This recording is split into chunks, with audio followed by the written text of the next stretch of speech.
আহমদ মাহদি থেকে প্রশ্ন করা হয়েছে, আমার জানার বিষয় হলো নামাজে যদি প্রথম রাকাতে সূরা ফিল পড়ি এরপরের রাকাতে কি সূরা কুরাইশ পড়তে হবে, অর্থাৎ সূরার যে সিরিয়াল সেটি কি ঠিক রেখেই নামাজ পড়তে হবে নাকি সিরিয়াল ঠিক না রেখে যেখান থেকে ইচ্ছা সূরা পড়লেই নামাজ শেষ করা যাবে, নামাজ আদায় করা যাবে?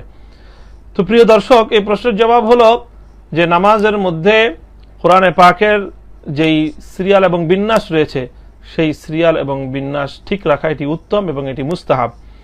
অর্থাৎ প্রথম রাকাতে যেই সূরা পড়া হবে সেই তার পরবর্তী রাকাতে তার পরের সূরা পড়তে হবে, তার আগের কোনো সূরা পড়া এটি উত্তম পদ্ধতির খেলাফ হবে, এটি মুস্তাহাবের খেলাফ হবে এবং অযথা এটি করলে এটি অপছন্দনীয় আমল হবে।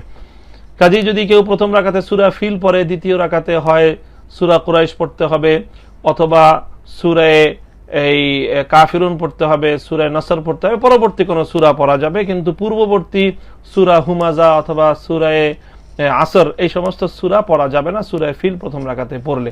এটা যদি পড়লে নামাজ অশুদ্ধ হবে না, নামাজ হয়ে যাবে, কিন্তু এটি অনুত্তম আমল হবে, যেহেতু কোরআনে পাকের যে বিন্যাস এবং যে তারতিব এটি সাহাবায়ে কেরামের সর্বসম্মত গ্রহণযোগ্য একটি তারতিব, এই তারতিবকে ভঙ্গ করাটা একটি অসুন্দর আমল। আর হলো যে সূরার মধ্যখানে যে একটি সূরা পড়ে পরবর্তী দ্বিতীয় রাকাতে আরেক সূরা পড়ার সময় মাঝখানে সূরা গ্যাপ দিয়ে পড়া যাবে কিনা বা মাঝখানে কোনো একটি সূরা ছেড়ে পরবর্তী সূরা পড়া যাবে কিনা। তো এই ব্যাপারে মাসআলা হলো যে কোরআনে পাকের প্রতিটি অংশই সম্মানিত, কাজেই মধ্যখানে 5 আয়াত অথবা তার চেয়ে কম আয়াত বিশিষ্ট কোনো সূরা একটি সূরা বাকি রেখে দ্বিতীয় সূরা পড়া যাবে না, এতে মধ্যখানের সূরাটি এটি কিছুটা অবহেলার শিকার বলে দেখা যায়।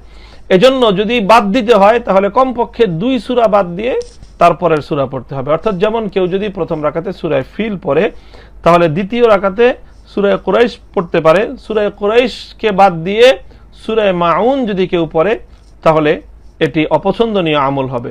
কি করতে হবে? হয় সূরা কাউসার পড়তে হবে, সেক্ষেত্রে সে সূরা কুরাইশ এবং সূরা মাউন দুটি সূরা বাদ দিল, তাহলে এটি মাকরুহ হবে না। ঠিক তদ্রূপ যদি কেউ প্রথম রাকাতে সূরা কাফিরুন পড়ে দ্বিতীয় রাকাতে যদি সে সূরা লাহাব পড়ে তাহলে এটি অপছন্দনীয় আমল হবে।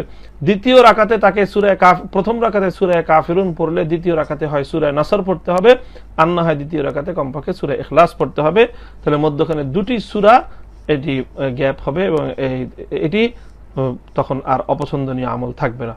কাজেই কমপক্ষে 6 আয়াত মধ্যখানে বিরতি রেখে তারপরে আবার পড়া যায়, কিন্তু 6 আয়াতের কম মধ্যখানে বিরত রাখলে তাহলে এটি অপছন্দনীয় আমলের অন্তর্ভুক্ত হয়ে যায়, মুস্তাহাবের খেলাফ হয়ে যায়।